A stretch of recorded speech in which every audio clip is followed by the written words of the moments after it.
Okay, we have nowadays we are an institution with almost 50 years, yeah, of existence, and we have 72 FATEC units to cover with this project. Yes, of course, little by little, we are not going to have the project going on in all the units at the same time. Otherwise, Osvaldo will get crazy. Yes, but the intention is to expand the project. Yeah, because we have many students that can benefit a lot from that project.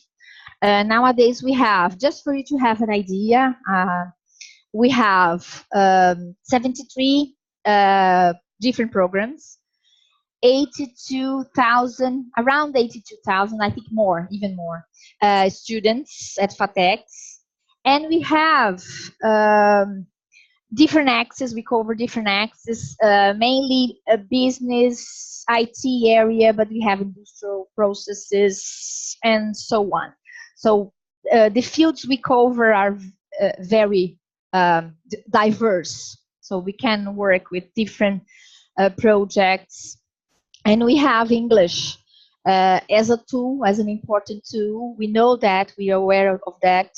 That's why we offer, in the majority of our programs, we offer English throughout the course. Okay, we have English professors, and we have professors of other subjects who already speak English, and they work together. The intention is to have them working together in this project to increase the number of students involved, because this nowadays, for the institution, for Centro Paula Souza, it's very important to deepen the relationship with institutions overseas. We need to have more opportunities of partnership. These kind of projects, they involve students, they involve professors from different countries, and in my opinion, it's essential for institutions that wants to be non-globally. Okay, and in our case, technology helps a lot. It makes the process extremely faster and easier, yeah, and cheaper for sure. So virtual mobility makes the interaction possible. Yeah, it's possible with a very low cost. And Centro Paula Souza is taking the advantage of having it. Yes. So the intention is to expand the project as fast as possible. Yeah. Okay. As language is a barrier we have to overcome, we hope to have not only English but also Spanish teachers working together, yeah, in this team, yeah, as a team, really, to make this possible, yeah, as the language is the tool. Okay, so we are going to encourage this partnership among language teachers, teachers from any field, okay, that are willing to take part in the project, to form this team, yeah, with the students that take the challenge, yeah, to have this the results, yeah, as an institution that wants to grow, that wants to be internationally important. Okay, and I know that I can trust the team we have. I know that I can count on everybody. We can have several units taking part, professors, students working in different fields of interest. I'm very, very sure it's going to be even a bigger success that it's being now, yes, because it's already a success. Yeah, and I hope we have another prizes, Osvaldo. Yeah, in the future we're going to be really, really proud of everything we have been doing. Yes. Okay. And we are here to make it possible. So that's what I have to say. I'm here to help to make everything possible, to facilitate. Yeah. So I'm at your disposal. Yeah, I'm here. That's it. Yeah.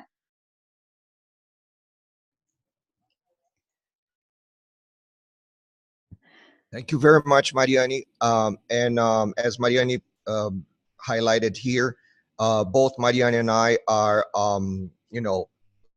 ready to try to help you as much as possible. Come to us. We probably can figure out a kind of a project or something that we can do together. Okay. Next, we have Jan. Jan is our person in COIL Center from SUNY. And she's been very supportive in every single aspect of our journey here. So I would like to, if you don't mind, Jen, could you introduce yourself? I think it's better than if I do that. Okay, go. Sure. Okay. All right, sure. Hi, everybody. I'm Jan McCauley, and I am at the SUNY COIL Center. It's great to see so many people on the call. I didn't know how many to expect, so this is wonderful to see so many people here to learn about COIL. So I'm the assistant director at the SUNY COIL Center. We are based at the State University of New York. We're at the system level, though, so I don't know how many of you are familiar with State University System of New York. It's one of the largest systems in the nation of the United States. So we have 64 campuses under the system, ranging from community college, kind of 2-year degree programs, all the way up to Research One universities. The COIL Center, we operate at system level, so we work with a variety of campuses throughout the system to develop these kinds of COIL programs and support faculty and professors at those campuses to find partners like yourselves to work with on these international collaborations. So that's me. I've been full-time at the COIL Center for about 2 years, but before that I was a COIL professor myself. So so I've done this kind of from the professor standpoint. I've done this from the COIL coordinator standpoint, like Osvaldo and Hope and Ana Cristina there, and I've also now done this from kind of an administrative standpoint. So I've been working in the COIL field for quite some time, and you know, we've loved watching this collaborations develop, especially with Ulster and FATEC Americana. These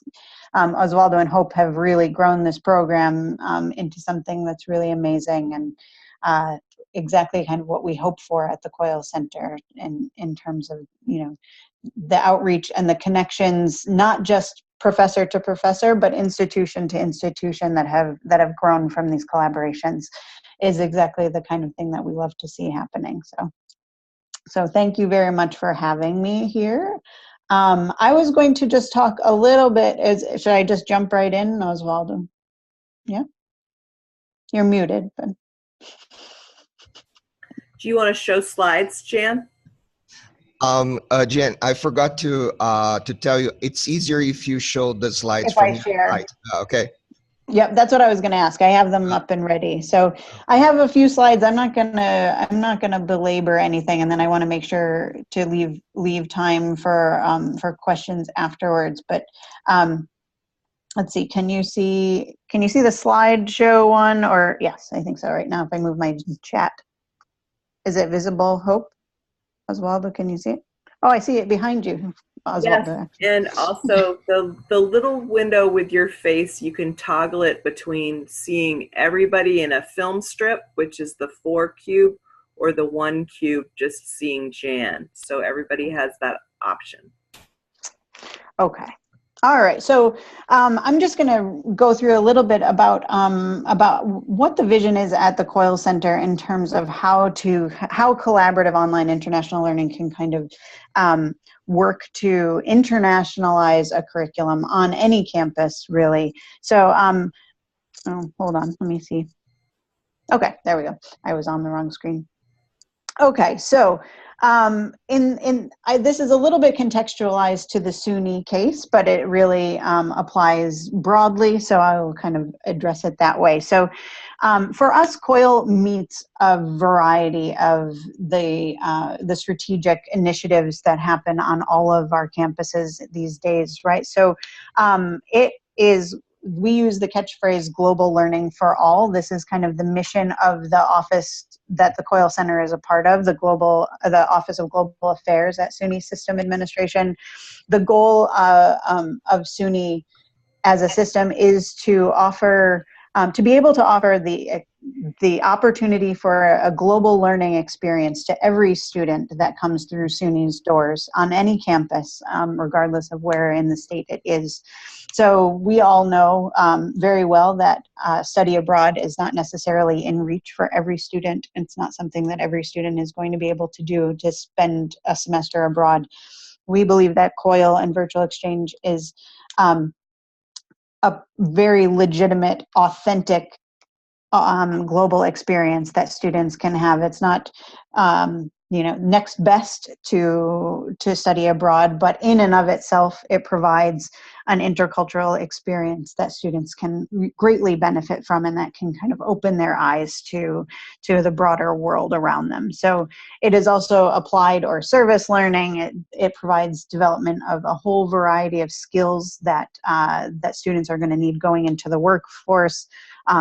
It also, in the SUNY case, it meets the goals for diversity and inclusion, which is very important to us, to be able to kind of, diversify student bodies and populations on all of our campuses is very important. And it's a high impact practice. So there's other things on that list that I kind of skimmed over. But one of the things that, especially for this group on this call, that I think is really important about COIL is that it really, it can transform your teaching. And for me as a professor, when I started doing COIL in my courses, it really did. It results in you kind of connecting with your students on different levels and different ways as you guide them through this process. It also, kind of forces you out of your comfort zone of your own teaching. If you've sometimes we get very comfortable with our syllabus and keeping it the same and those kinds of things, and inserting a COIL element and this kind of collaboration between students really sort of forces us all to rethink the way that we approach the content of our course, as well as the way we, share that information with our students. So, oops, missed the button there. Let's see. These are just some quotes from organizations around the world and from the US that really kind of put forth the idea that these kinds of experiences for students are very important going forward, that higher education in general really needs to start looking at how they introduce intercultural perspectives to their students. So, just to kind of make the case a little bit, not that I think everyone in the room, I'm probably preaching to the choir on this. That's a very American idiom, sorry. Everyone in this room already is probably somewhat sold on the concept that we need interculturality in our classrooms and and globalization of our curriculum. So this is probably not, I'm not trying to convince anyone here, I think.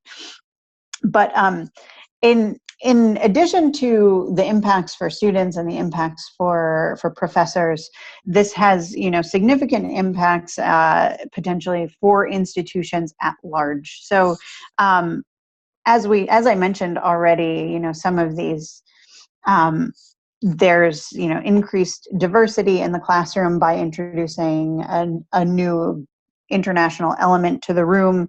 There's this applied learning piece, which is increasingly important for people, and for campuses and institutions. It also provides a very nice opportunity for professional development for all of the staff and professors on a campus. And as I mentioned before, with the example of Ulster and FATEC Americana, that we have new institutional partnerships that develop out of these COIL courses that can be very beneficial for both campuses. when you can kind of think of these short-term study abroad, we kind of refer to them as the COIL sandwich model. So you have a COIL module where students are interacting online before they go on a short-term study abroad, and then again after that short-term study abroad. And that model can really enhance both the institutional partnership, as professors get to know each other and the institutions get to know each other, but it also really impacts the students in terms of what they get out of that short-term study abroad project. So there's, additionally, I don't know if this is, Osvaldo, you'll have to tell me if this is a very American kind of thing, this concept of high impact practices, or if this is a universal sort of thing. It's something that I should probably know that. But so you guys can chime in on this if you want to. So the idea of high impact practices in higher education is that, rather than just lecturing to students, we're really, giving them opportunities to really experience things in the classroom. So these are 10 high impact practices that have been identified in higher ed. And we have found that COIL in itself has, aligned with at least 7 of those, depending on how a COIL course is structured and practiced. It can meet many of these kinds of high impact practices. So that's just kind of an example of how it really can enhance the learning of the students that you have. So this is a quote about high impact practices. I'm going to skip over it because I don't want to take up too much time with that. But Osvaldo has the slides, and I'm sure he will probably be sharing. Hope and Osvaldo, you'll share the slides with everyone after, right? Okay. Excellent. Okay. Well, that was the repeat of the slide. Sorry, I should have taken that one out. I missed that one. I'll fix it before I send it to everybody, before it gets sent out. So as I mentioned, these are kind of repetitive a little bit, so I just will jump ahead. But these are a few quotes from some of the professors that we have had do COIL courses in the SUNY system. And as I said, this can really transform the way that you teach and the way that you connect with each other. So the section on the bottom is actually attributed to Osvaldo himself. This is Osvaldo's perspective on this, right? To be able to really get to this point where COIL internationalizes the curriculum in a strong and positive way, the professors that teach these courses really have to make a commitment of to engage in this practice, but also to engage fairly deeply in the practice. We always say that, if a professor and their teaching partner have a strong connection and have strong communication with one another, and that really carries through to the students. They see it in action, and they feel it from their professor when things are going well in the classroom with the international group. So recognizing all of the practical implications and being prepared for kind of a new level of flexibility in your teaching, a new level of accommodation for the international students and professor. Those kinds of things are very important. Being willing to kind of step outside of the comfort zone, like I said, of your syllabus as it's been for the last few years, where you know exactly what's going to happen and what you're anticipating will happen with your students. But also being and acting international, as Osvaldo always, this is kind of his strong point. That you have the professors and the staff and those of us who support this work, we really do kind of need to walk the walk, as it were, and live in a way that shows students and professors and our institutions that we are buying into this process and that we really believe that interculturality is of vital interest to our students and that it's a necessary part of their education. So when we are open to these kinds of international and intercultural experiences ourselves or as professors, it is the best way to kind of convince those around us that this is a valuable investment of their time and energy to a COIL course. Oh, that was it. So I just wanted to kind of, you know, quickly run through those slides. I can add a little bit more, more later if there's specific questions about things, but then I figured, are we doing questions just through chat, Osvaldo, or should we open the floor for a minute? I think I have a couple minutes left, right? We're doing questions in the chat. In just in chat? Okay. Yes, I'll answer them afterwards. Okay. Okay. All right. So I think I went pretty quickly, but is there anything that you wanted that I didn't cover? No, perfect, perfect, very good. Yeah. Okay. Okay. Thank you All very right. much. Thank you very Thanks. much, Jen. Okay. So Jen just went through the whole COIL idea, and if you have any questions, please write in the chat box so that we can answer them later. You know, if necessary, we're going to refer back to the people who said that. I'm really glad Michaela has just joined us. She's one of our speakers. She's having a little bit of a health issue, but she's really putting a lot of effort into participating, and we're very happy. She's speaking from Florida International University. Next, we're going to have Ragucci and William Sheldon talking about how to build success in COIL partnerships. This has been a ongoing, actually, our longest partnership, and I think they're going to detail a little bit more about what we think is the success of our partnership. We only have a camera here, so I'll have to leave. I'm in the back, okay?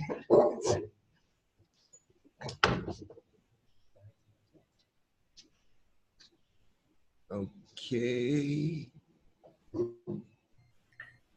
Osvaldo, Yes, do they have a presentation? Do they have slides?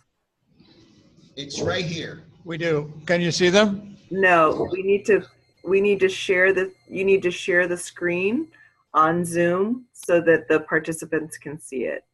And sharing the screen is at the bottom. It's the green box at the bottom. Okay. Okay. Here we go. Great. Can you, okay. Can you see them now? Yep. The mouse is not working. It's not working. You have to, yes. Okay. All right. I think we're good. Are you still can see that? Okay, great. So what we are going to talk about, I'll introduce myself. I'm William Sheldon. I work at SUNY Ulster, and this is my faculty member, Al Ragucci. We have both been doing COIL collaborations here with Brazil. I started about 6 years ago to develop a kind of a pioneering effort with FATEC Americana here. And Al has joined in for the last few years, replicating the course that Carlos and I developed. What we're going to talk about is more detail, is what does a COIL course look like for those of you who might be interested in developing one. And what is it that we have found over our development and somewhat by trial and error that makes a COIL partnership successful?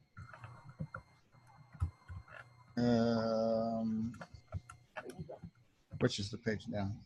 I think this will work. Yeah. This arrow. That one? Yeah. Okay.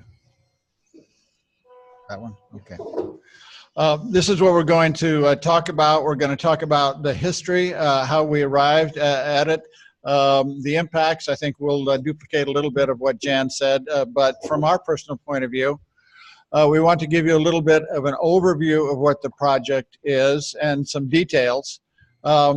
And then we're kind of going to show you what it looks like practically as we implement it, what the structure is like, how we set up the leadership, which we feel is an important element.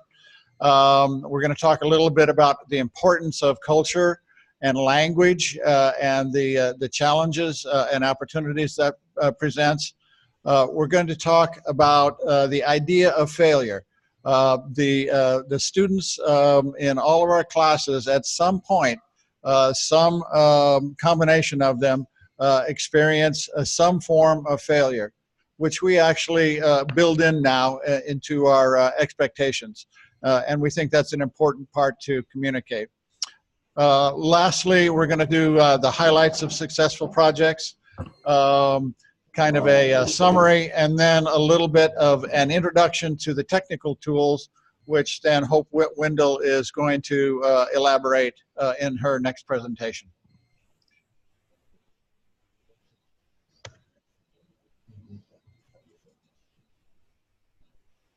So how we got started, Osvaldo probably has more experience with this than I, but as I understand it, FATEC Americana was interested in international relationships. They contacted someone at SUNY. The SUNY office said, here's some campuses that might be interested. We had a very active international director at that time, Richard Catabiani. The FATEC Americana's president visited SUNY campuses, including ours. Both sides realized that there was some interest, and I think they started with some English language accelerated courses, immersion programs in which the professors came from SUNY Ulster to teach here during the winter session.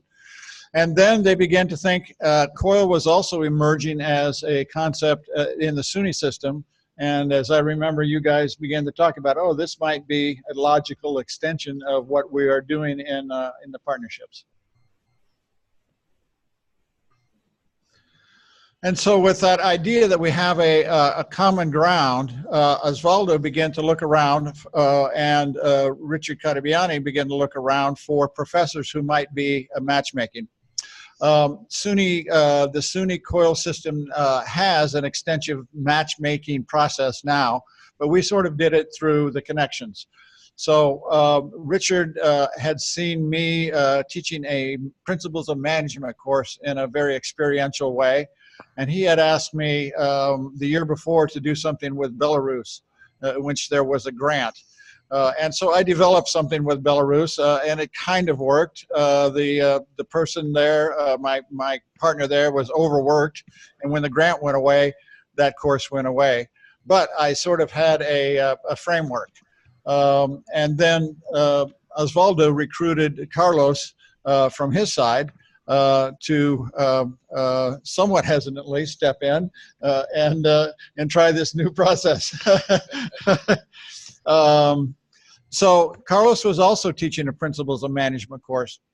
The Belarus had been some kind of a tourist marketing, so it wasn't as good a fit, but this was a very good fit. The adjustments were made. Carlos and Osvaldo brought a great deal of refinements and thought to the basic structure that I had in place.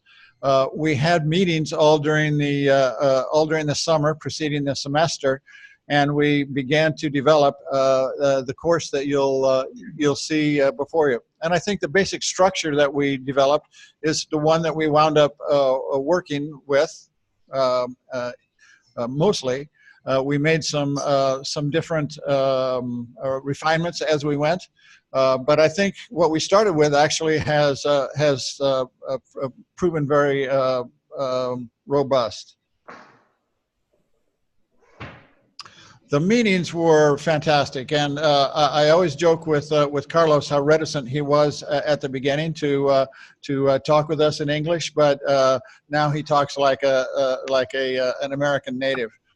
So you know, one of the aspects that happens, and we saw this in a presentation that we had a few days ago with Al's partner, is that the professional development for faculty is substantial, and especially around facility and comfort with language, with English in our case. Here are some of the things that we have found to be the impacts: intercultural exposure, communication skills, technology, learning to teamwork, language, interpersonal relationship, presentation skills. Challenges, it might be a funny way of thinking about the benefits of this, but what we find is that there are challenges. There are cultural differences, there are language differences, there are time zone differences, there is frustration and resolution of problems that needs to happen. We actually feel that this is an enormous benefit to our students to have the experience of all of these things in a structured setting that we can help them work their way through is a tremendous advantage, because these are the kinds of things that they are going to face in their careers, and especially if and when their careers move into an international area.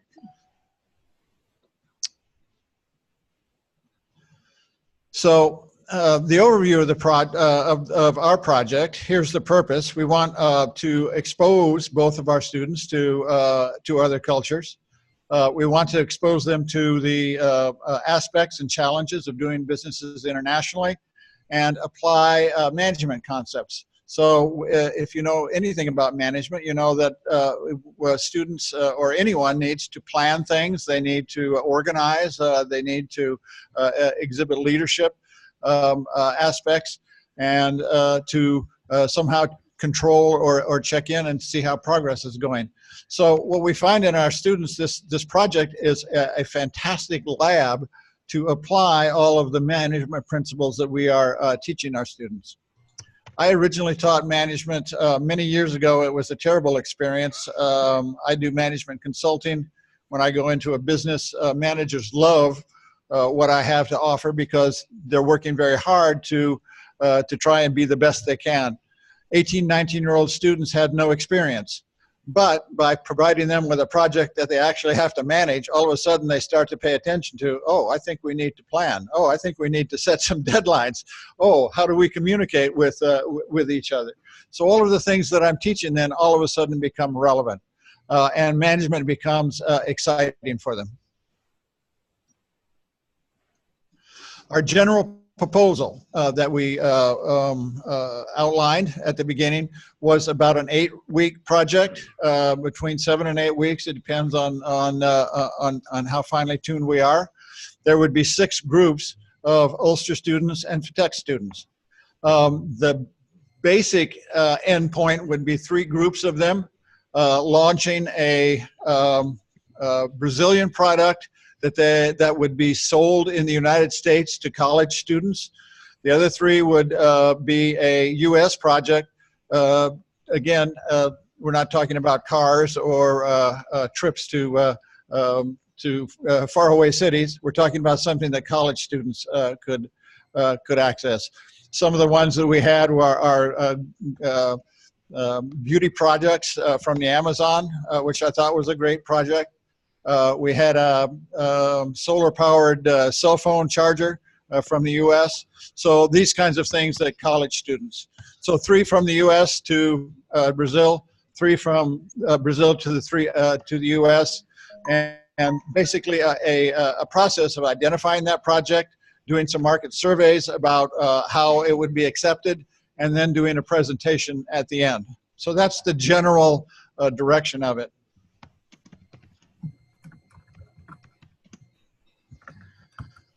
We have a number of different phases. In the overall design of COIL courses that SUNY suggests, there are basically 3 kinds of stages. The first is what we call an icebreaker, people getting to know one another. The second one is some kind of research together, and then the third is the presentation phase. We added a phase 0 that I'll explain a couple slides later. and why that was something that I think worked very well and was very successful. So we have what we call them, and we outline them in our instructions: phase 0, phase 1, phase 2. That's the research. So in phase 2, we have them do research on each other's culture. So the Brazilian students research either of the 6 groups: culture, the economics, the politics, and the US students research the same in Brazil, and they put together one common presentation. So we have 2 presentations during the course. So we work in something called Google Slides, which means that it's one document that everyone accesses. They can edit each other's works, which is sometimes challenging. The Brazilian students will put in some slides, and the American students will say, no, we don't like those, and then we'll take them out, and then they'll have to communicate about that, which is all part of the process and very interesting. The kind of questions that we have, I love the ones Osvaldo came up with in history. What are the 5 major events in your culture's history? What is one event that is damaging to the culture of your history? It's interesting, the differences. In the U.S., I would probably identify that as slavery. But from the Brazilians' point of view, it was colonialism. Oh, that makes sense, since you were subject to this. So this is the first part. We also asked them to do research: what worked and didn't work as far as successful products. So we have things like in Brazil, they have Pepsi Clear. It was some attempt to have Pepsi that looked like water, and it didn't work at all. And so we have some sense of what works and doesn't work. Phase 3 is when they identify the product that they will export to the other country, and then the home team, like USA, would identify the product, and then the target country, Brazil, for instance, would then do a market survey to about 50 of their fellow classmates, asking them, would you buy this? What kind of price would you pay? Then we asked them to do a strategic planning on how they would launch the product, and another presentation. The presentation process gets better, we have found, with the iterative process. Often that first one, they are up till 2 o'clock at night trying to get their slides together. What we find for the second phase is, they learned a little bit about management, the importance of having checkpoints, of having deadlines, of having assignments. So the learning about management develops during these phases. So we want to show you a little bit about what a course looks like. We work in Facebook. We initially started with Moodle, but the students didn't like it. They could only access it from computers. They couldn't access it from their phones or their tablets. It was clunky. It didn't respond well. And finally, we shifted into putting everything that we want to communicate to our students and structuring the course in a targeted Facebook group. Anyone that has some resistance to Facebook, we just say make up a different Facebook account. You don't have to use your personal one, so you can make one up in your dog's name and just use that for the purposes of the course.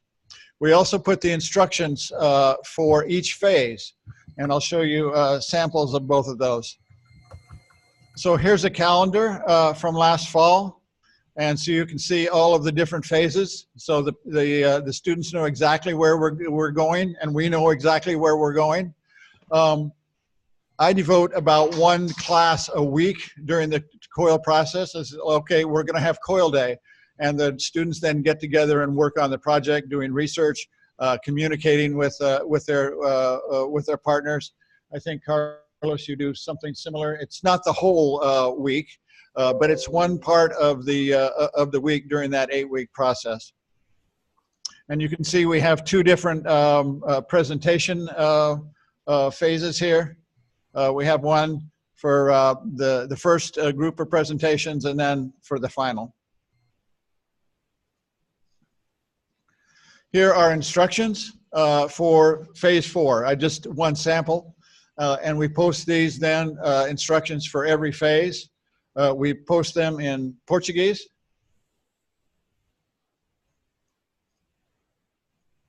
and in English. So this gives the students an outline of what they have to do for each phase, and then we answer questions and guide them through that, and then they have the deadlines that you saw in the calendar for performing those.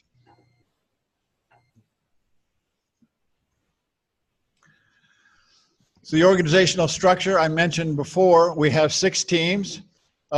And Carlos's classes are bigger. He has 40 students. I have 25. Al and I have about 25. So we have 4 or 5 SUNY students and 6 or 7 FTech students on each team. We have leaders for each team. We have one at FTech. We have one at SUNY Ulster. They are the people who really guide us through the process. And we have 2 main CEOs. I want to show you a little bit about how we set this up. This is a sample of 2 teams, and what we do, you can see the CEOs here, Leonardo and Luke. Leonardo and Luke are responsible for the whole projects. So if there are problems that students come to us, Carlos and I will say, for instance, if a group is not answering in Brazil, and they come to me and I say, well, have you go talk to Luke, and then Luke talks to Leonardo, and let's say it's team 1, and then Leonardo talks to Jay-Z about, hey, what's going on? So in this way, the students get their own leadership, which is a fantastic part of their learning about management. And it means that they have to solve the problems, which is both a relief to us and a practice for them. Delegation. Osvaldo used to joke to me, I actually delegate much more. I delegate attendance and assignments, and Osvaldo accuses me of not doing anything in the course. So it's actually more work doing this way than it would be traditionally, but he's always saying, oh, this is pretty good, you don't do anything. This is, I think, a very important part. Phase 0 we talked about. Phase 0 developed after 2 or 3 years. What happened was, what we found, the students were jumping into the project and then kind of wrestling with it. And what Carlos and Osvaldo wound up saying is, in Brazil, before we do business together, we really want to get to know each other. And so we developed phase 0, in which there wouldn't be any kind of business or even ice-breaking activities, but we would have the people get to know one other person or 2 other persons. So you can see this combination of, and because there are more students in Brazil, there often would be 2 partners. But before it ever starts, Trevor from SUNY Ulster and Bianca and Delane would develop a relationship. They would send each other pictures of what they're doing. They would send a video of a day in the life as a student. They would actually develop a friend or a buddy in the other country. And this has, I think, tremendous benefits, because then when they step into teams and they're working with 5 or 6 other people on each team, they have somebody that they can relate to directly and communicate with directly. And this has been tremendous for our students. Many of them wind up having relationships with their partners years after. We had, in fact, I think we had one student that fell in love with a Brazilian young woman, and I think they're going to get married soon. Yeah. Just a second. There's a person with the mic. Por favor, quem for Gorete, desligue o seu microfone. A instalação do cabo. Gorete, por favor, desligue o seu microfone. Sorry. It's Goretti? Gorete. I don't know. So, it might be you, Goretti. I don't know if it's Goretti from SUNY Ulster, but you can turn your microphone, mute your microphone.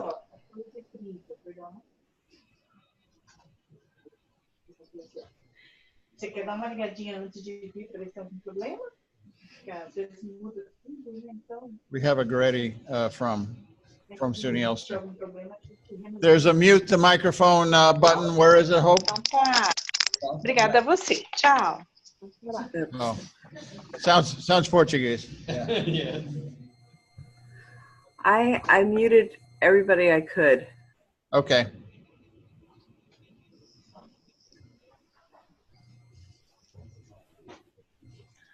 Team leaders and CEOs, we have found that the leadership of the course is tremendously important to the success.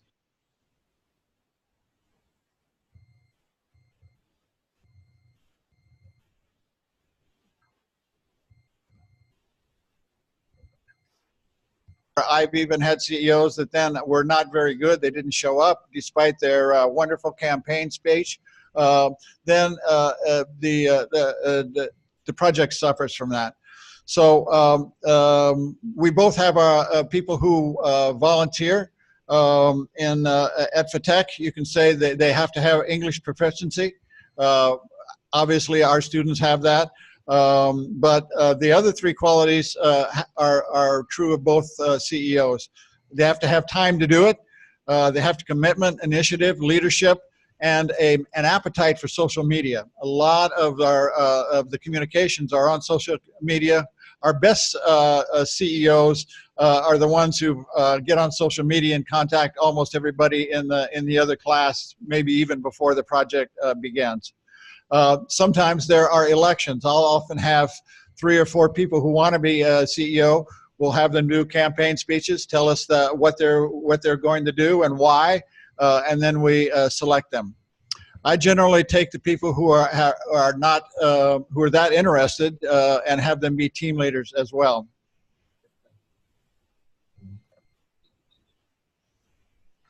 The FATEC process. Carlos has the students make their own teams. He only asks that there is a balanced distribution, that there's a proficient English speaker in every team, and he has a proficiency test to determine that. And then after the teams are made up, the teams elect their leaders. I do it a little bit differently. I actually look for the leaders in the class the first few weeks, and then I ask people who wants to be a team leader, and I solicit and select the best leaders that I can find, and then I put their names up on the board, and then I let people join their teams. But at least I have a strong leader, hopefully, in every team.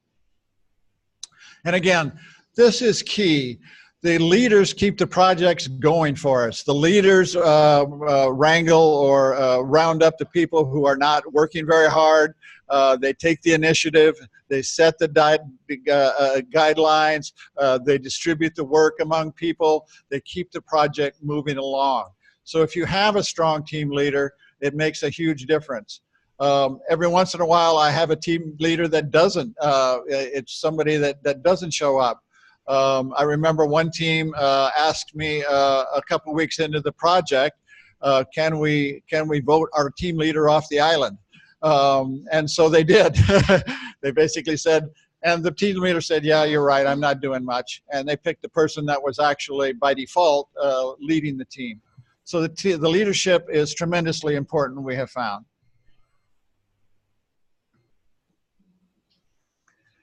The idea that the cultural, okay, I see 8, but okay, close enough. And almost done, we're almost done. Cultural aspects are very important. One of the funny ones is Brazilian time. So Brazilian time, you live in Brazil, you know that it's a little bit more loose than American. Americans very precise. We want things to happen at this time. Brazilians, it's 15 minutes late. We had a meeting with the president while I was here, and it was scheduled for 1:30, and at 1:30, and I was panicking, and I was afraid, and it's like 1:45, and saying, no, it's okay. And I think we started this meeting at around 2, and everybody was okay with it, except me. But I think it's very important to understand that there are those differences, and that our students understand that there's differences, and they run into these kinds of challenges with their partners in Brazil. Brazilians are very gregarious and friendly and outgoing, and our students love it, but at the same time, they sometimes get texts at 2 o'clock in the morning. So these are all things that are part of the process. Failure is very important. We expect things to fail, and now we kind of build it in. At first, it was a little bit frustrating, but now we see that there is going to be failure. But failure is what happens in the business world. It's not as if they're never going to encounter failure. I have a consulting partner who says if you have a business and you don't expect breakdowns in it, you're going to be very unhappy. So this is experiential learning in a real world setting. So we have processes for dealing with that. They're to be expected. And there's going to be technical challenges. We find that true. Fortunately, we're not having it today, but it's many times you get to your PowerPoint and it doesn't show up. What do you do? So the idea that students have a chance to push through failure, and I would say to all of you instructors who are contemplating this, build this into your expectations about your COIL course, and make that a part of what you work with your students. How do you deal with things when they don't go the way that you want them to? Here are what we think are the keys. The communication between faculty is key for you. It's both a key and it's a joy, because you have a friend. I have a wonderful friend or friends in another country. I've been living for the last, I tell people that most of my colleagues in my college, I've never gone to their house for dinner. I've been living with Carlos for the last week, for better or worse, with his family. We during the planning phase and during the implementation phase, we Skype and we email frequently, and we try to talk at least once a week. The teams need to be persistent and work through things, recognize their cultural differences. The administrative ID, it's not IT, and technological assistance are key. So you need the support from your faculty, from your staff and administration. The idea that you empower student CEOs and team leaderships, I think, is a tremendous both help to you as an administrator if you're contemplating this, and good for the students as well. We work in Facebook. We started with Moodle. They didn't like Moodle. Some of the other tools that we have are Google Docs, in which they share. That's a wonderful tool for us. They can work, students can work, or we at faculty, we use it a lot too. In the same, if somebody wipes something else out that somebody had, you can go back to a previous history. It's a tremendous tool for collaboration. WhatsApp is key for texting back and forth internationally. And one of the things, these last two, it's often difficult for us to keep up with the students. They're often ahead of us as faculty in the latest and most useful tools back and forth. So that is pretty much my part of it. I'll say, how much more? How much time? 3 or 4 more minutes, right? Two. Okay. Al, one of the things that happened is that Al stepped into the course. He was teaching another section, and he saw what we were doing. He said, "Oh, I'd like to do that too." So we recruited another FTech instructor. 2 minutes to say anything that is your experience. Okay, this is what I usually end up with when I work with William, is about the last 2 minutes. I just want to stress the importance from a faculty perspective, the idea of control. In management classes, we talk about delegating authority, we talk about consensus decision-making, and then we run the most authoritarian type of structure that you can imagine. We develop these course outlines, we pick dates when we're going to cover certain topics, we worry about whether we're covering enough topics. So the most difficult thing, I think, for faculty in these projects is to really give up control and to let the students take charge and to let the students determine whether the project is a success or a failure. So I'll give you one quick example. I had a stupendous CEO last semester, wonderful, wonderful person. She was touring campuses and she Skyped in while she was touring campuses that she wanted to transfer to. That's how committed she was. At the end of the project, I was talking to her in the wrap-up, and I said to her, I said, well, what would you do better? And she said, well, my team leader wasn't that good. We don't let the CEO be a team leader. And I said, what do you mean? And she said, well, a team leader didn't do this, didn't do that. And finally, what we came to the conclusion was that she was one of these people that if I'm not in charge, then it's not going well. We've all worked for those people, right? If I'm not in charge, it didn't go well. And she recognized that about herself, that she feels like she has to be in charge, and if she's not in charge, she doesn't think things are going well. So those are the kinds of discussions and experiences our students have, which are just tremendously worthwhile. But we've got to give up control. Okay, thank you. I hope that helped you understand a little bit about what a course looks like.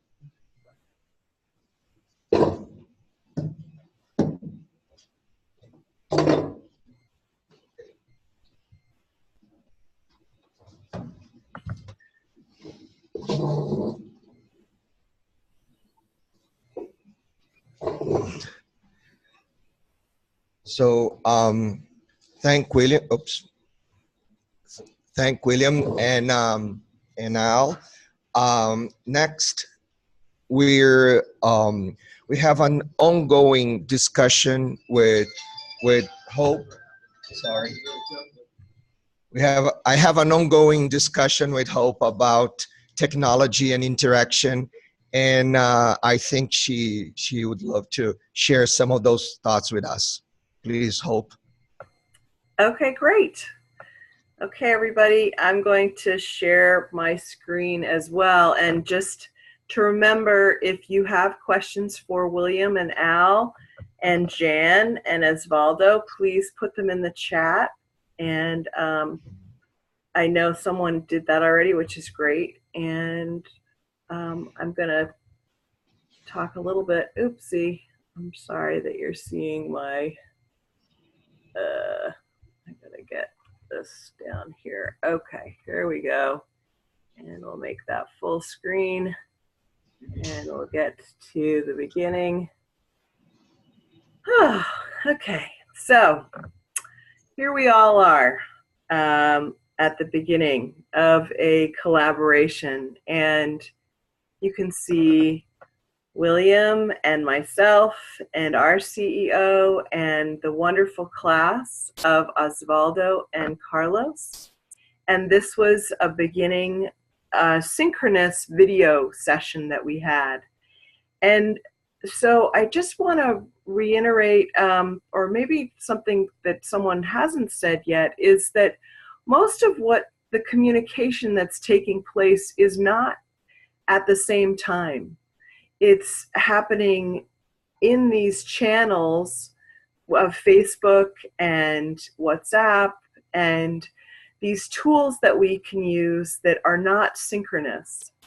But there are moments, and especially at the beginning, when we want everybody to meet each other, when we want that to happen, and that we do have a minute of actually meeting each other.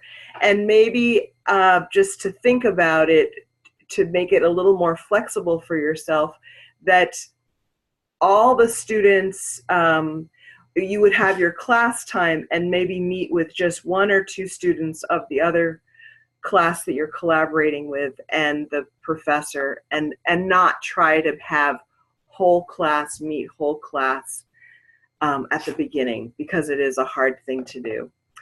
But if you can, it's also a great thing to do. All right, and this is, William was talking about what the Moodle online course space looks like, and it being very important that the English and the Portuguese is right next to each other. And we had the president of our university put together a little warm greeting in Portuguese for the Brazilian students, and the FATEC Americana president put a little warm greeting together for the American students. We then moved that. This was the proposal of the course that William spoke about. We moved that, and here's the getting to know part. We moved it all into Facebook. There's a section in Facebook where you can have files, and you can have a private group. And now Europe, you wouldn't actually use Facebook, but you could move into just using Google Docs or going to Moodle, or there's multiple tools you can use. And here's the icebreaker questions. Oopsie, I don't know why I keep moving forward, sorry. These are the icebreaker questions at the beginning that the students would start with to get to know each other. And this is what William was talking about in terms of the students setting up their groups. It's in a Google Doc that everybody in all the teams have access to so that they can make changes. Here's the capstone projects that would then be shown in Facebook for an ESL class and a communication class, and then a marketing collaboration. And this is a slide, just what it's like for us as opposed to our students. When we think about technology, it's not as easy. And so, you know, we do benefit from our students' expertise using technology, and not just to be overwhelmed by it, but ask for support and look to the ones in the class who really get technology and can help the class make it work well. I just wanted to show this slide from a group with COILing with Lebanon and Ulster, and showing how they would just ask each other about who plays Clash of Clans, which I think is a video game. And this is what's nice about Facebook, is you can see who's looking at the responses and they can like it. And it's also a good idea to use the photo aspect of Facebook, so they can share information with each other, and they can learn about each other's culture and learn about each other's lives. And with Facebook and with using these images and getting to know each other, it helps them get to know each other as people, so that when they start having to work on the projects, they have a sense of trust, and they're able to engage in, you know, the small talk of dogs, of military, or what it's like to work with each other, what nightlife is like, what friends it looks like, what food. Everybody loves to talk about food, and it's a great opportunity. And look at this, 32 people saw what the blueberry cheesecake looked like, nature photographs. And this is a great way for your students to get to know each other, and it's a really important way for them to share information. So as William said, the communication tools can be Moodle, your LMS, if you use Moodle, or Blackboard, or Coursera, or any of those LMS tools. And a lot of collaboration happens with Google Docs because it's just such an easy tool for people to share information. Again, for the video conferencing, today we're using Zoom, but you can also, sometimes Zoom doesn't work, and so we'll move to Facebook Live, and you can record it and then post the recording so that people can see it in your group. And for team communication, we do let our students pick. They need to do a team vote per team, and some pick WhatsApp and some pick Facebook Messenger.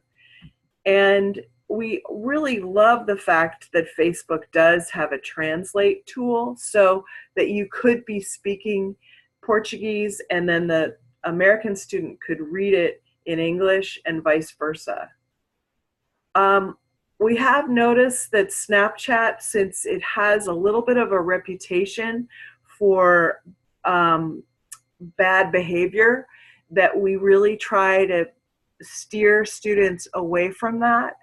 But I was talking to a few college students just yesterday, and they were like, well, hey, we use Snapchat all the time for how we communicate. I think you can tell people that digital etiquette and digital professionalism is very important, but you can't dictate how we're going to talk to each other. So it's like, oh my gosh, right. But you can dictate what the tool is that they're going to use to communicate for handing in their class projects.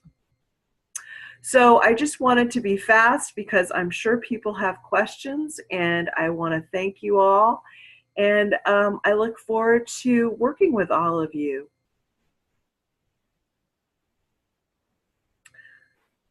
And I forgot to say, my name is Hope Windle, and at SUNY Ulster, I have been the COIL coordinator for the last 10 years.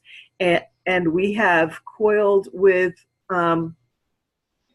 15 different countries and 9 different universities, and it's very exciting to work with Osvaldo and Carlos for as long as we have. And we have had over 1,000 students that have been able to participate in COIL collaborations. And I'm also really excited that Dr. Dudu Sokhela is part of this webinar today, and we've also worked with her.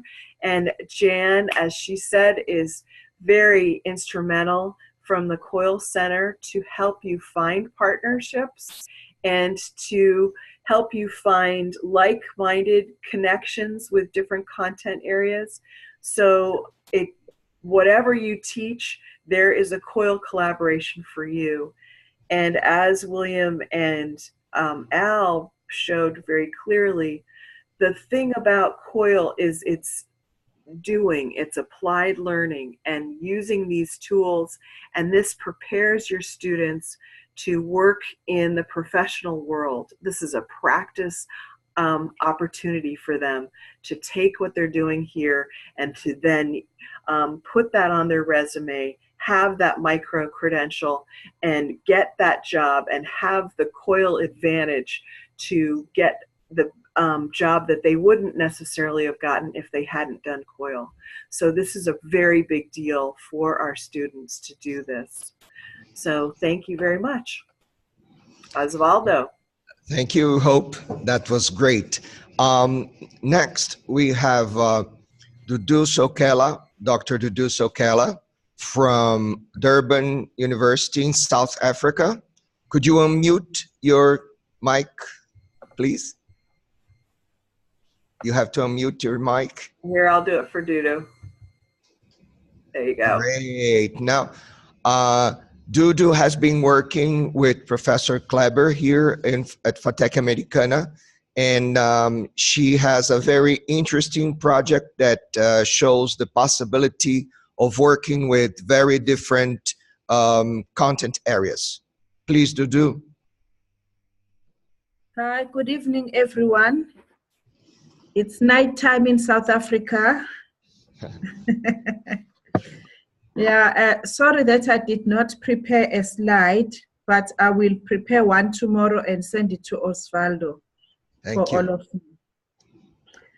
you. This is the second collaboration that I'm having with Brazil. The first collaboration was last year, where I connected with nutrition students in SUNY Ulster. But I'm going to talk more on this year's collaboration with IT students in Brazil. My students are nursing students. They are already qualified as professional nurses and midwives, and they come to us to specialize. My students specialize in primary health care. Most of my students are mature students, but luckily this year, I have quite a few younger ones.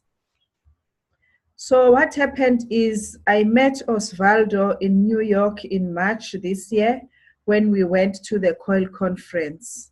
I won't say what he made me do in the conference, but that's how we met, and we emailed one another, and he spoke about the potential to collaborate with the IT students. In the beginning, I didn't think that it was going to be possible for nursing students to collaborate with IT students. He even sent, Osvaldo is very organized. He sent a well-documented full program of what was going to happen, but no, I wasn't sold until we had a Skype meeting where I asked questions and he clarified to me about everything that was going to happen, and I gave him a thumbs up for the collaboration. So we met and we shared objectives and outcomes of the collaboration. And the next step was for our students to meet. So our students met on Skype. They introduced themselves. They shared about their cultures and asked questions. And then we decided to divide our students into groups. Osvaldo or Kleber, these students belong to Kleber. Kleber had 6 students and I had 25 students. So we divided students into 6 groups of, is it 5 groups? Of 6 groups of 4 and 1 group of 5 to 1 student in FATEC Americana. So we had a Skype meeting where we had this groups of students. No, I'm lying. Osvaldo? How many groups do we have? Is it 3? Groups 2? Yes, 3. 3 groups to 2 students in Brazil. Yes. So in one afternoon, we had a Skype meeting at 3 different venues on 3 different devices where the 3 groups of students met with their Brazil partners. That is where they met each other and described what they were going to do and what they needed from the Durban students. But and we had set up a private Facebook group where students were going to meet. But immediately after they met face-to-face on Skype, Brazil students invited groups in WhatsApp. So as it is presently, no discussions are happening on Facebook. Discussions are happening on WhatsApp. I suppose, I'm not sure, I will find out from them, from Brazil students one day, but I thought to myself that they are doing an assignment where Brazil students are developing an app that is going to be used to store patient information, so that wherever the patient goes, the information is available on the internet. So I suppose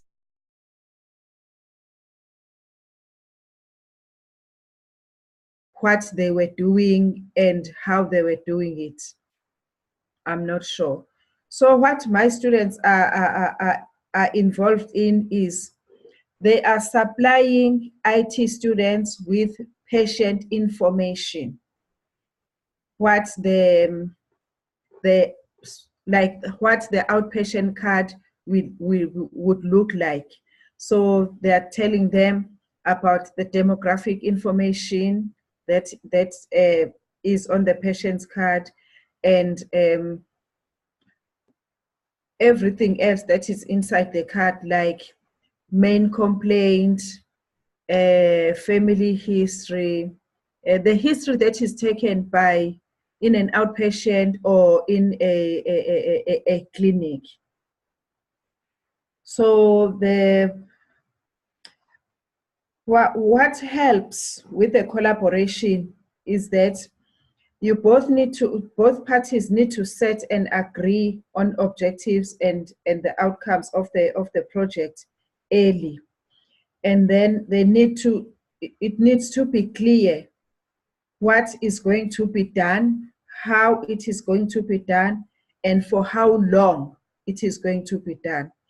For instance, this collaboration began in March, and it is going to finish in October. My students will be writing exams in October, on the 3rd week of October. So they will have to end the project by the 2nd week of October. That needs to be agreed upon and be clear at the beginning of the project. What also helps is frequent meetings between lecturers to ensure that both parties are still happy with the objectives and the outcomes, and also to monitor students. Since students are working in a group, I have allocated team leaders for each of the 3 groups, and in my case, I appointed the younger students because they are well aware with a technology.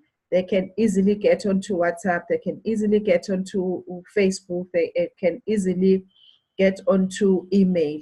So those are the people that are team leaders for the groups. So it is important to monitor the activities within the groups through the team leaders, and also to get feedback so that they will tell you who is not pulling their socks, who is not doing their work, who is not communicating. And then you go back as a lecturer and you encourage those students. And also because there is a grade that is attached to the work. For me, what they are going to do at the end, they are going to describe the whole collaboration from the beginning. So whenever they have Skype meetings, I encourage them to take notes, because those are the things that I will be looking for in the assignment that they will be writing until the project ends. Yeah, I would end there. The project is ongoing, but what I can say has been the benefit in this project. I think it benefited the students to meet face to face on Skype, because my students were very shy because English is not their first language.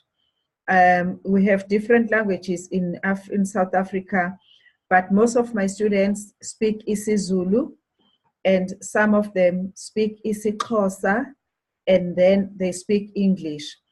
So they were very happy to see that even with the Brazil students, English was not their first language. So that boosted their confidence that they wouldn't be laughed at if they spoke English that was not so correct. And also to see that all Brazil students were much younger, and because they are a bit mature, so it was a bit comforting to them. And also the fact that Brazil students wanted information from them. So they had the knowledge, they had the information. That was very helpful in boosting their confidence and in helping for them to interact more. Yeah, so I would end there for now.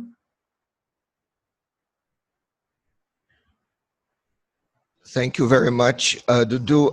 I know that this is not part of our agreement here, but you know, Jan has been asking me, Hope has been asking me, and would you care sharing a little bit of your beautiful voice with us? You're going to pay me.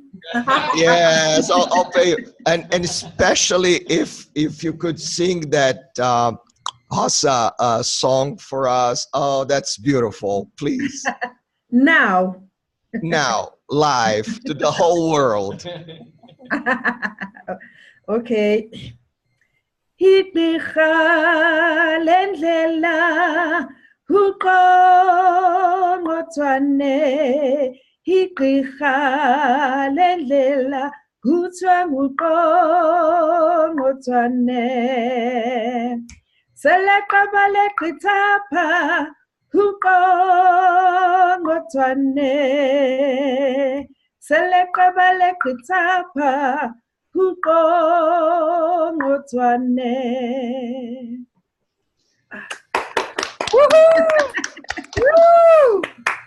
For those of you who are not familiar with Xhosa language, it has a click. There's so many clicks actually. So the first time I met Dudu I was dying to have her speak a little bit to my students about the click languages, and it has been a wonderful partnership. Thank you very much, Dudu. So you must all wait for an invoice from me. Yeah, so we're gonna find a way of paying you back. You know, that was okay. Thank you. Okay, Michaela, is your voice okay? I'm doing fine as long as I can breathe. If I can't breathe anymore, I'll let you know.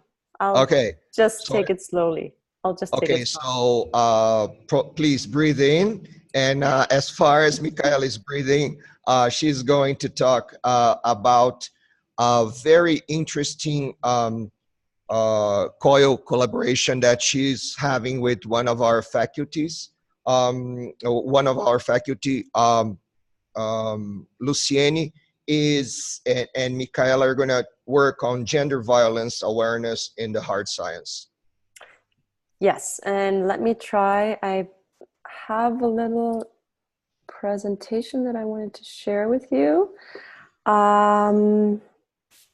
Just very briefly, can you all see that? Yeah? Yes. Awesome. All right. So just to explain to you where this comes from, I work at FIU, Florida International University in Miami.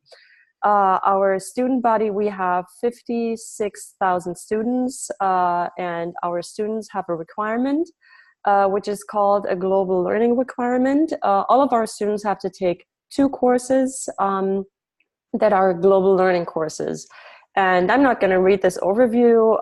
So we have a Global Learning Institute, and as of now, we have over 190 global learning courses. And this Global Learning Institute at FIU has embraced COIL. And I believe I am the third professor to take on a COIL course at FIU.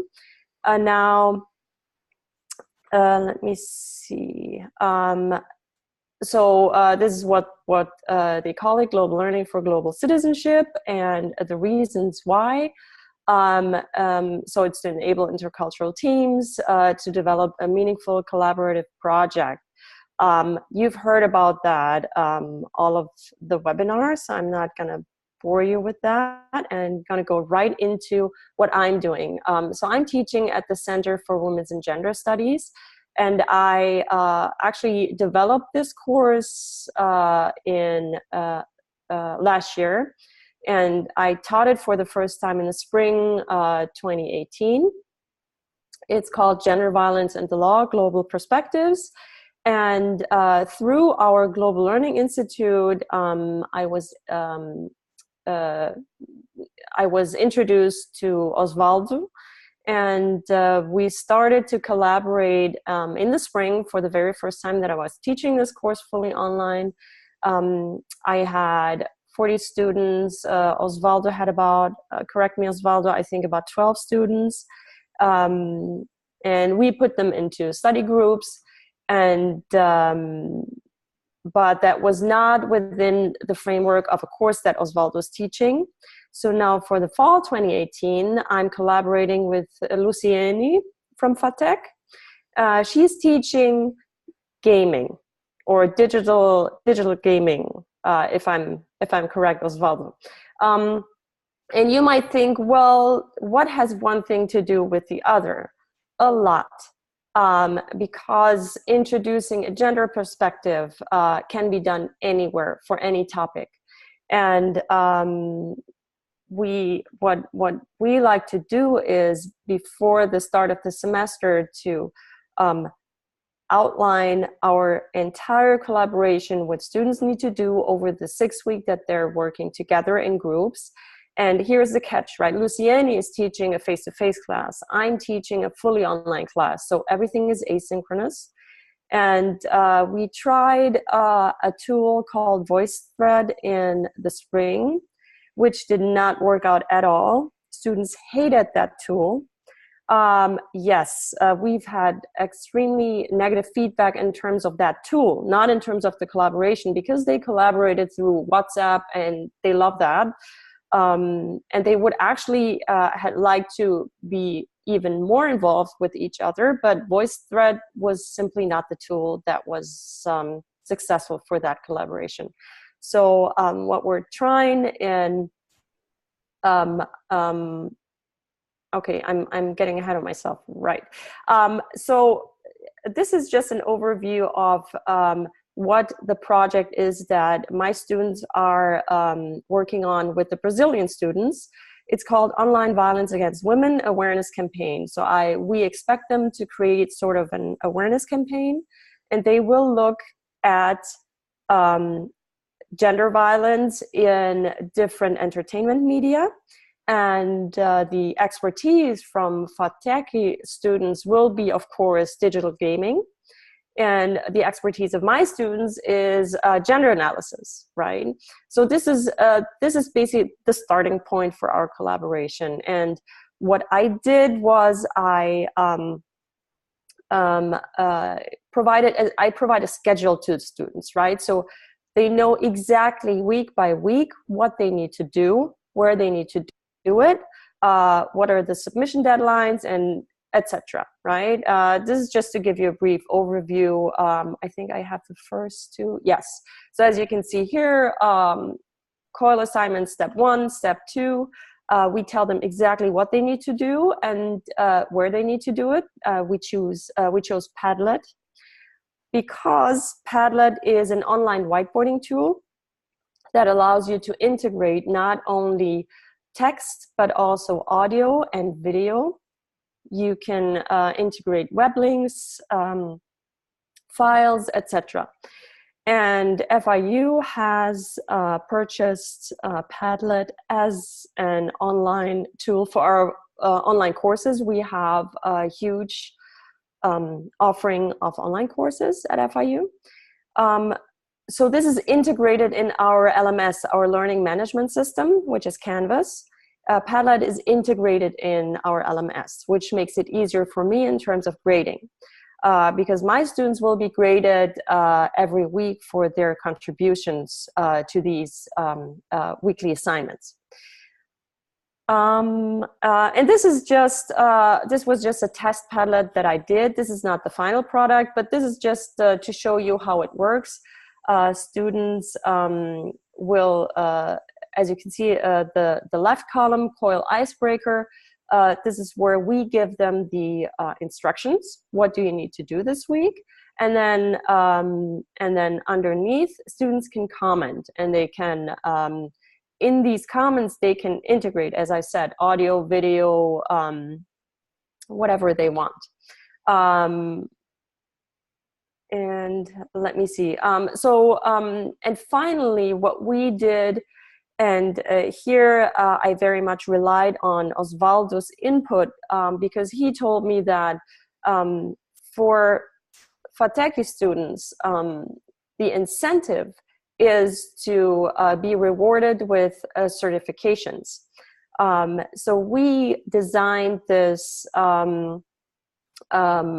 certification of completion, basically, which we provided to all students that successfully completed this collaboration.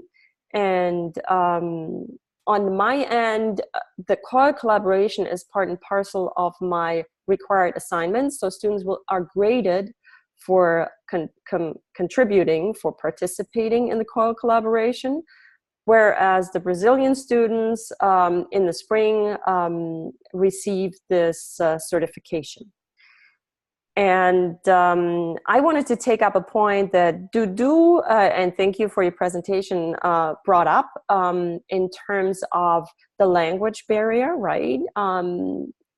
Our student body is 80% Hispanic and Black. We have a lot of students from the Caribbean and from South America who have different first languages, who are not native speakers, which I believe made it easier for the collaboration, because there were, of course, there were Americans, native speakers in the groups that we had, but I believe that puts them to a somewhat more equal footing in terms of their language capabilities.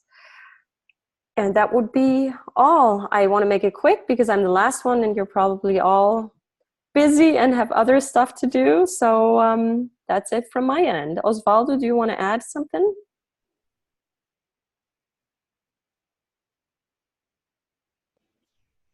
No. I think you pretty much covered everything. Just what I would like to highlight, which connects with what Dudu is saying. The more I think about it, the more I believe that we should try to negotiate this language business further with native speakers. You know, yes. I think international English is the ideal common ground here, where native and non-native speakers find a space and at the same time learn to respect each other. You know, you're listening to a lot of accents, different accents, and to a certain extent, every single one of us is struggling to understand and to make ourselves understandable. So, and I think this is part of the struggle, the same way that we do with culture, as Ana Cristina is going to talk to us about in a few seconds. Language, technology, interaction, and planning, because Michaela is a planner. I know every time Michaela shows me her drafts, I say, man, her drafts are 3 times better than my final things, you know. And I'm really glad that she's teaming up with Lucieni, because the two of them are great planners. So I was like, hey, I don't have any work to do here. Yeah. So this is going to be great. Okay, so without much further ado, I would like to call Ana Cristina from Unesp. She's last but not least. I think she has an, I don't know about, I never coiled with her, but I know that she has a broad experience in online learning and teaching. So next we have Ana Cristina, please. Okay, thank you, Osvaldo, first for inviting me to be here. Yes, this afternoon, this was very interesting. It was really interesting to see all the projects that you are all involved in at FATEC. Yes, I have this experience in telecollaboration, or more specifically in teletandem at Unesp. And for the past 7 or 8 months, I became the COIL coordinator too. So we're starting to put COIL at Unesp. And it was excellent to see your experiences with that. And today, I was invited to talk a little bit about culture, which is my field of expertise, and I will see what I can do in 15 minutes. So I will share my screen with you.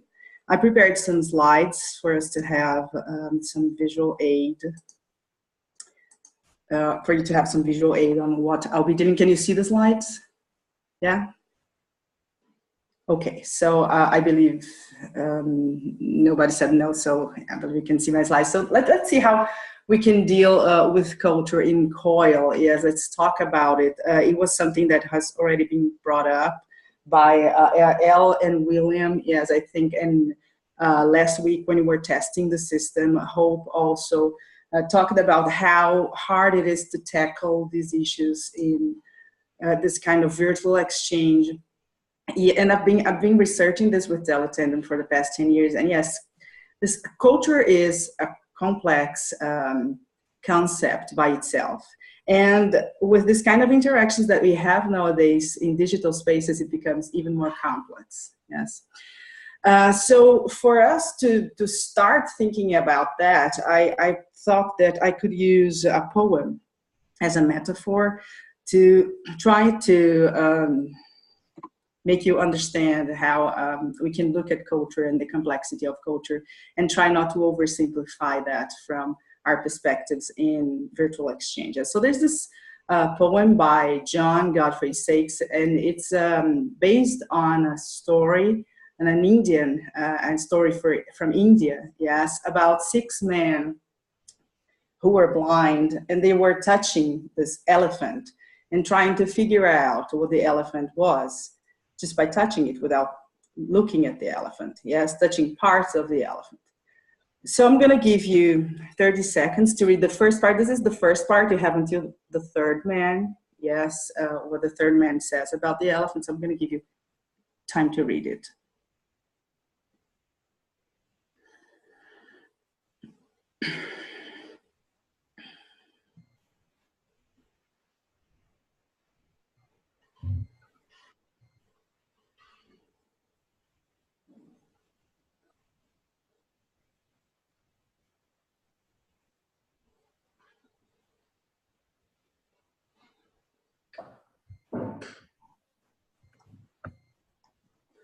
So as you can see, this man, they touched the parts of the elephant and tried to understand what the elephant was. But as they, I'm going to put a picture that can help you understand better the poem. As they were touching only part of the elephant, they could understand only the part and not the elephant as a whole. Yes, so when they touched the side of the elephant, they thought it was a wall. Yes. Or when they touched the tail of the elephant, they thought it was a rope.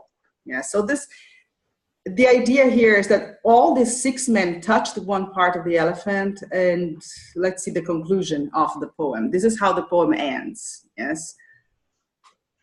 I'm gonna give you time to read.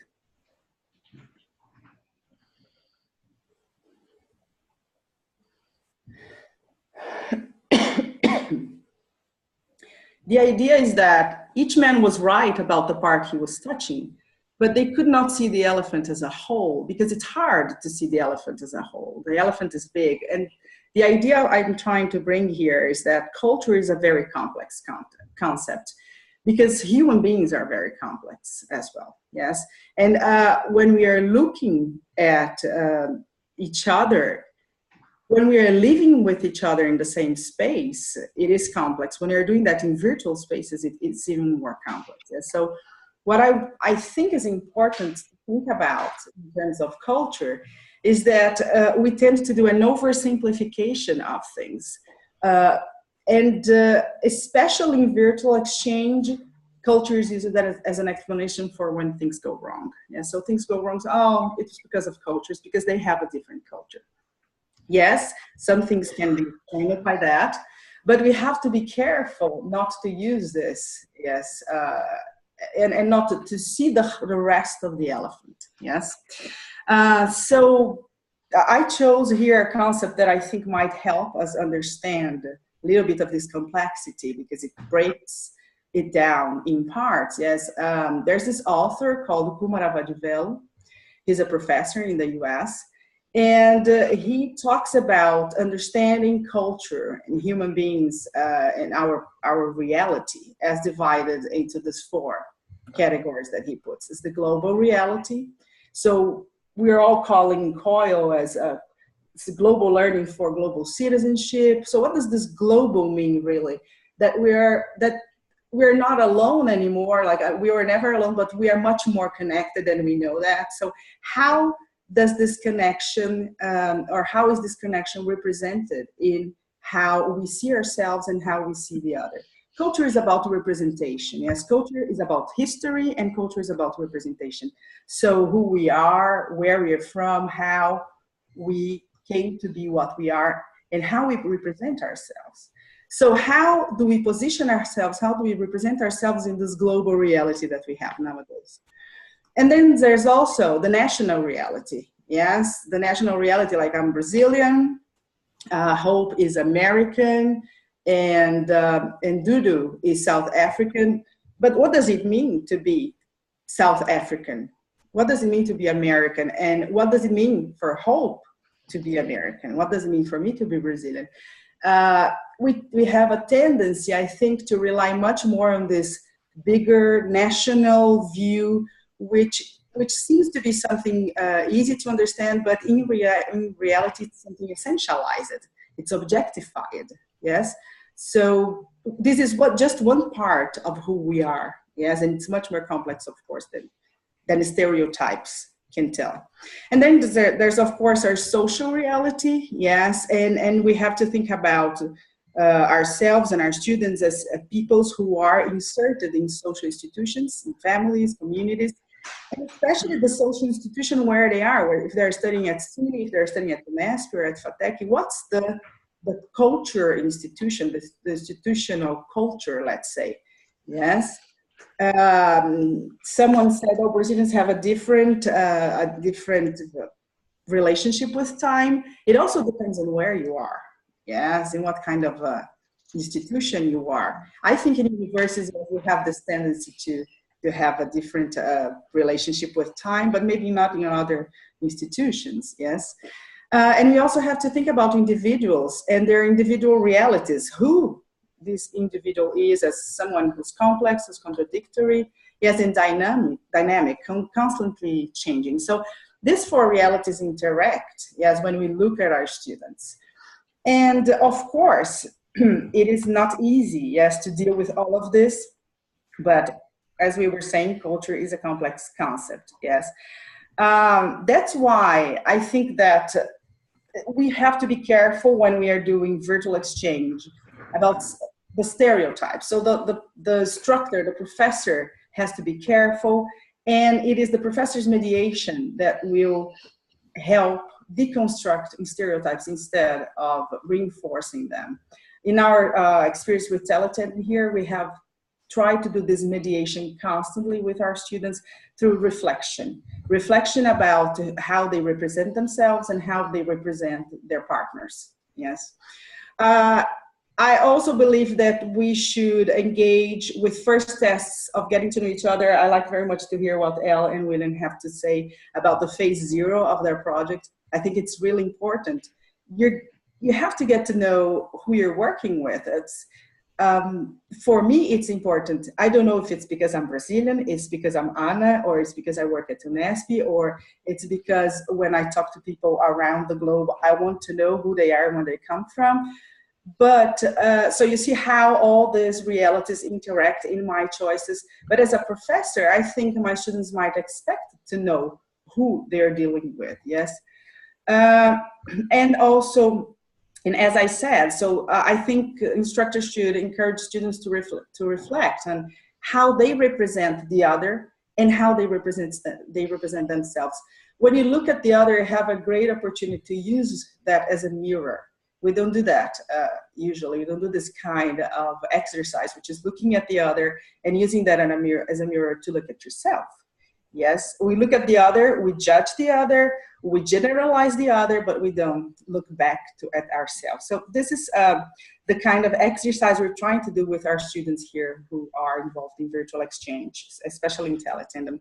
This is just a picture of one of my collaborations, and it's interesting to notice that I usually like to try to represent the collaboration as, for example, Araraquara is the city where I work at UNESCO, yes. And so I had this collaboration with Paris. So we were not working with French students, we were working with students in Paris. It was very interesting because we realized that at the beginning I all said, okay, so we're doing this virtual exchange with French students and etc. And after the first meeting, they said, Professor, most of them are from other countries. Yes, they're not from France, they're international students. So then we started looking at this reality. So this is Araraquara and Paris, and of course individuals who are in these institutions for a reason, yes? Okay, so how can we try to deal with culture, yes, in virtual exchange? From my point of view, I think we have to try to deconstruct the view of homogeneous and stable national cultures, yes, because there is some kind of general representation about national cultures, yes, but I think the role of the instructors together is to try to deconstruct that and not to reinforce, yes, and also to try to deal with this tradition, yes, of we versus they, yes, which is, I think our focus, or try to deal with that, should much more be directed at an idea as the others are in us and we are in the others. So how do we represent the other? How do we represent ourselves? And what do we have in common? I always tell my students that if we're trying to get along, if we're trying to open a space for communication, I think we should first look at what we have in common and not at our differences. Of course, we're going to have differences, but first maybe we should shed the lights on our commonalities, what we have in common. Yes, how can we, so we can get closer to each other, and then when we find out the differences, we can discuss critically these differences. But I think first we should try to find how we are in the other and how the others are somehow in us as well. Yes. And some final words, yes, because our time is very short. I like to think that to understand people, yes, we must remember, we must understand what they remember from their past, what they imagine and project for their future, and how they position themselves in the present. Yes, so this is treating students in those four realities which I showed you, yes, in the previous slide. And this is trying to deal with the elephant in a broader way, and not just taking this here. So this person is like this or is like that, and stereotype. To try to see how we represent ourselves and the others. And some of the activities that we should do for the self-reflection, yes, include all of these: experimenting, acting, differentiating, deciding, raising hypotheses, evaluating, negotiating, appreciating. I think it's very interesting.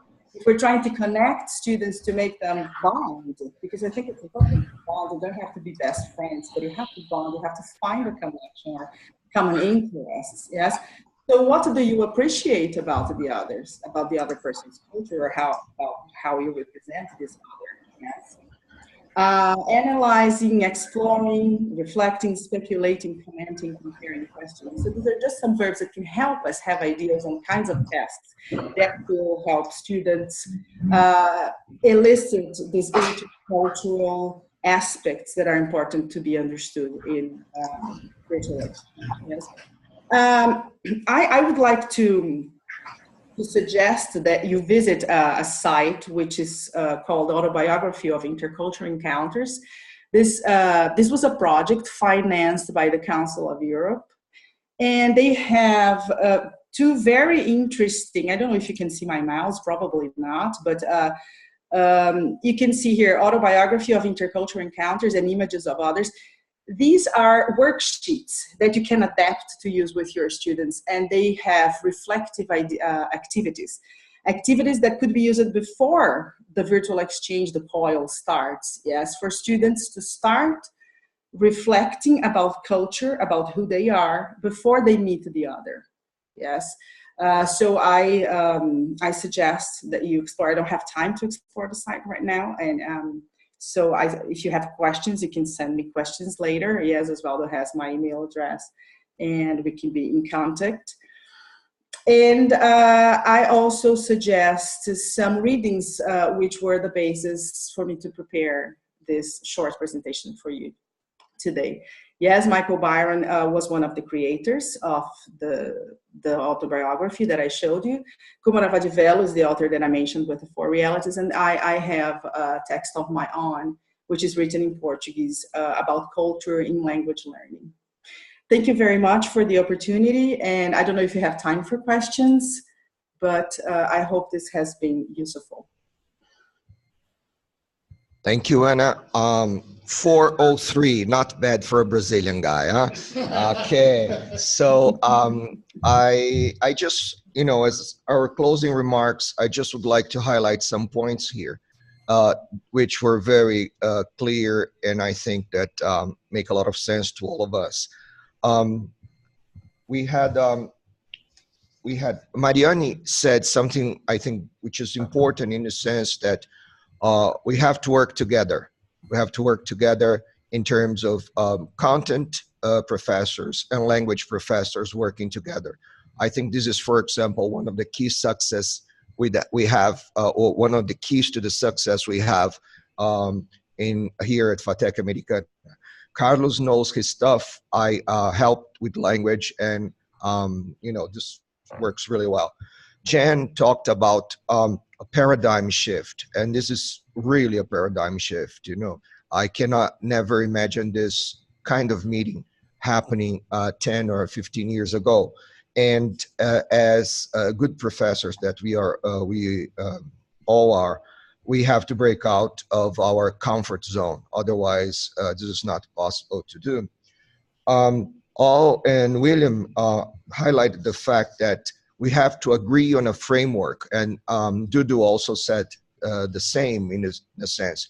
Objectives and outcomes are very important here, but there's still a lot of room for us as professors to run our own shows with our students. So there's a lot of leeway. So successful partnerships have a very serious and a clear focus, but at the same time, it gives a lot of room for people to act and be themselves in them. We also heard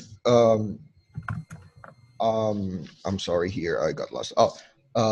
Hope showed us something that we sometimes overlook, which is the fact that interaction could happen in many different ways and many different forms.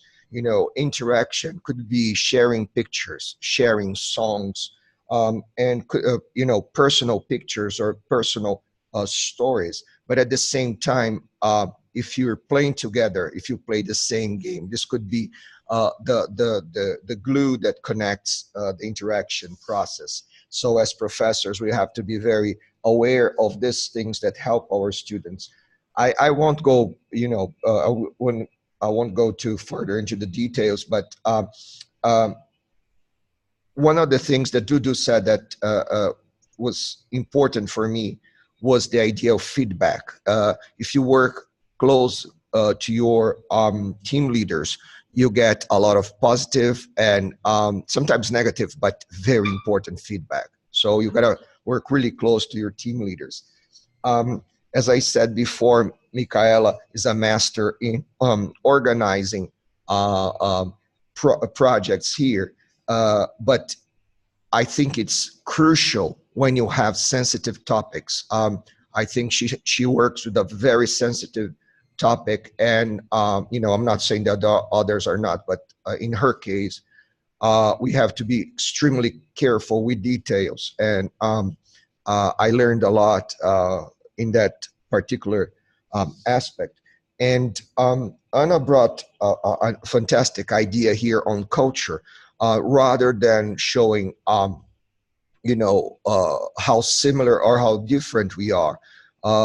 It seems that part of the game is trying to understand each other's representation, both on a global level, on a national level, a social level, and an individual level, because all these different layers compose one's picture of cultural representation. And this brings a new perspective into, rather than saying, I don't know, William doesn't like fish, Osvaldo likes fish. Americans don't eat fish, Brazilians eat fish. So I think it's a completely different, ball game here.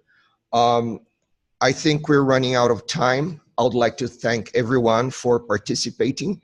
Especially, I would like to thank SUNY Ulster for helping us with Zoom, and particularly in the person of Hope Windle. And what I'll do now is collect all the PowerPoint presentations, collect everybody's email address, and as soon as we have all this information collected, I'll send it to you so you can talk to each other. We can have a support group in case you guys need, we have people with a lot of experience here who can help us, okay?